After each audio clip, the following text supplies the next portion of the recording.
As a denizen of the internet, I've seen countless people demonizing degenerate speedrunners and have some experience being characterized, given my experience in degenerate speedrunning.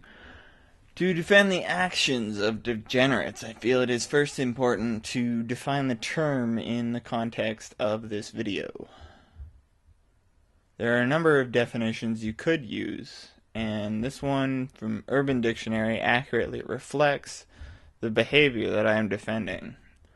A degenerate is a person who has declined as in morals or character from a type or standard considered normal. To start my defense, I'm going to use as an example the most degenerate speedrun I think I have ever completed, my Super Smash Bros. Melee Unlock Soundtest Speedrun. This speedrun consisted of a single session of 9 hours playing the game to unlock all the characters and stages, and is the only one of its kind as far as I know. This speedrun meets this criteria for several reasons. It was extremely atypical of the standard speedruns of the game, which lasted well under an hour for a skilled player in most categories. The first 4.5 hours of the Unlock Soundtest speedrun consisted of a repetitive behavior of ending versus matches as fast as possible with very little variation or really challenge. It is a category which will likely and should, I repeat, should never likely be run again. So, what is defensible about this kind of behavior? The execution of my Melee Unlock Soundtest speedrun is still one of the most popular pieces of video content I have on my YouTube channel.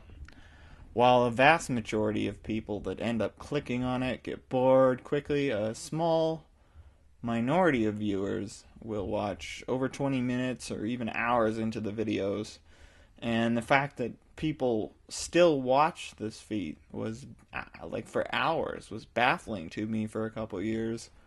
I thought it was a complete waste of time to complete the speedrun, but I saw it as an even greater waste when others ended up watching my speedrun for a long period of time.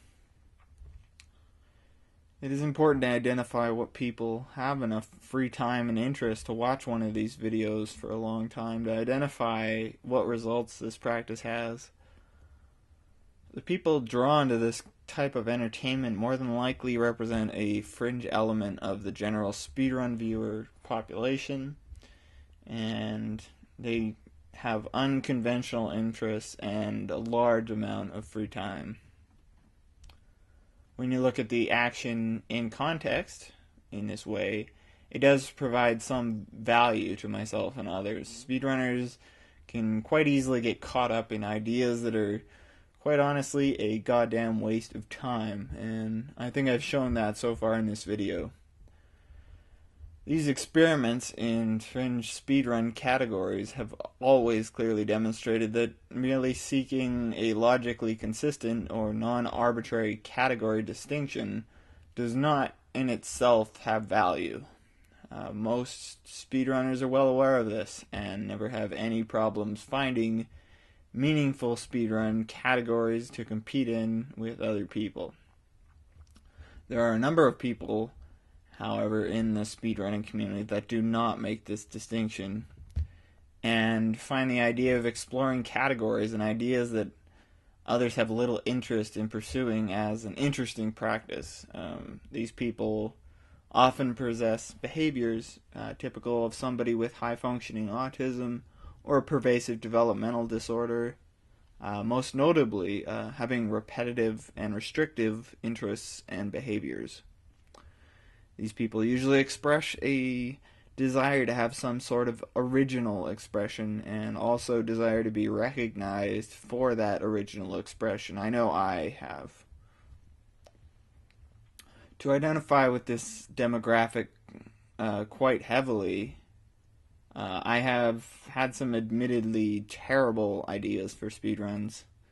The pursuit of these ideas did not clearly benefit me as a speedrunner in terms of the development of my skills, gaining interest from others, or help with category discussions.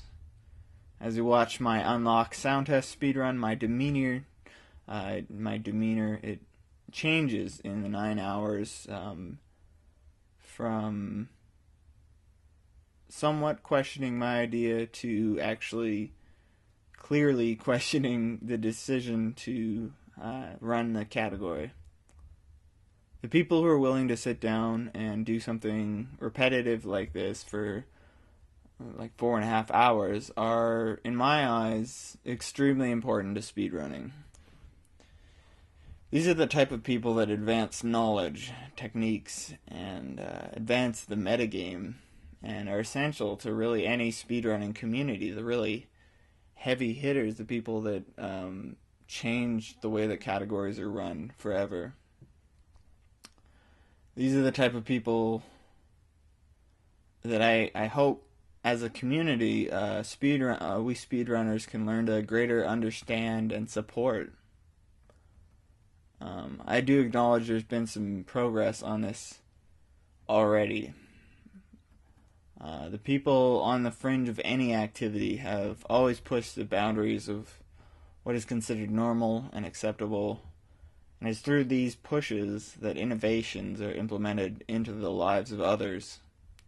These people are often the most disruptive in terms of community distinctions, common rule sets, or category distinctions rather, common rule sets, version inclusions on leaderboards, etc., and can quite easily distance themselves from the community, the speedrun community that they're a part of, in the pursuit of a logical consistency that really does not place a value on the fair and equal competition that many speedrunners today value.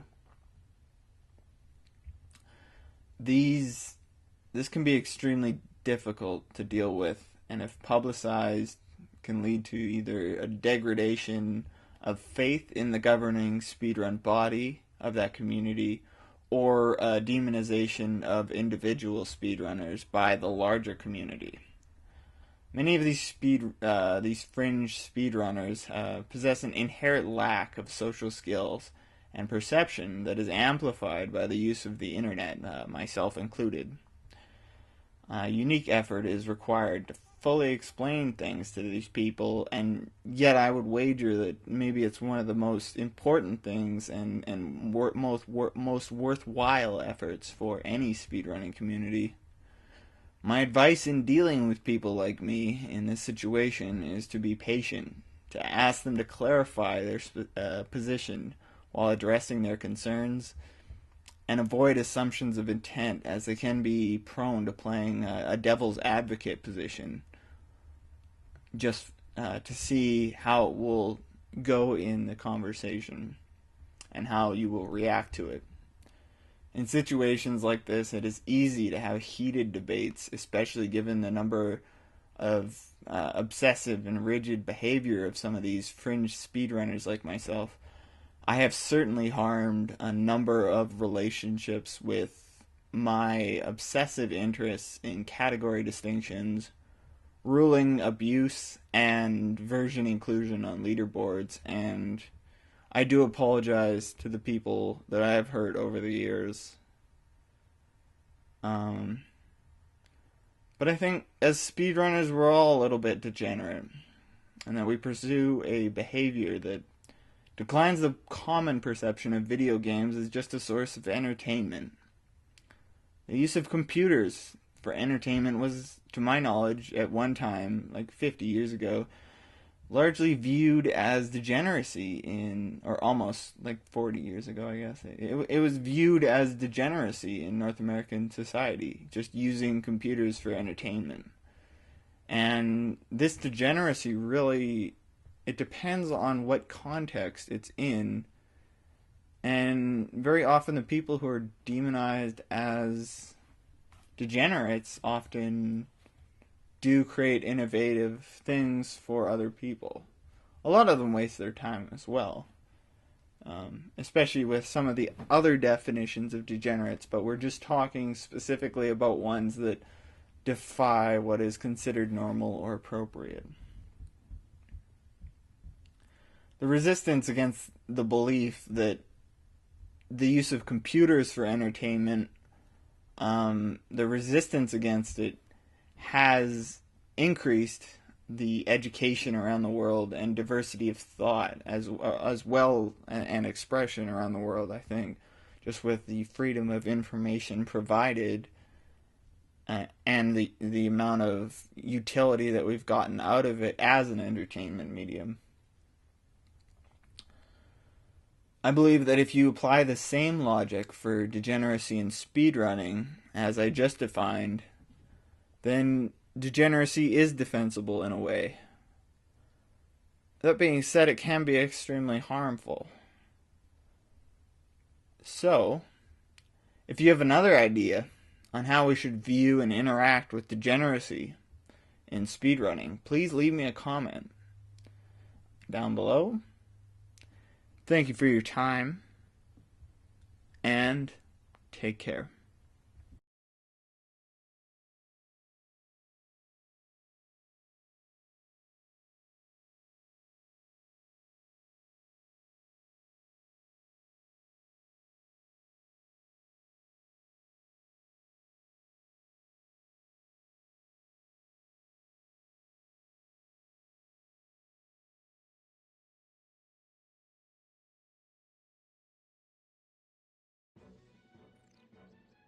Just go for it.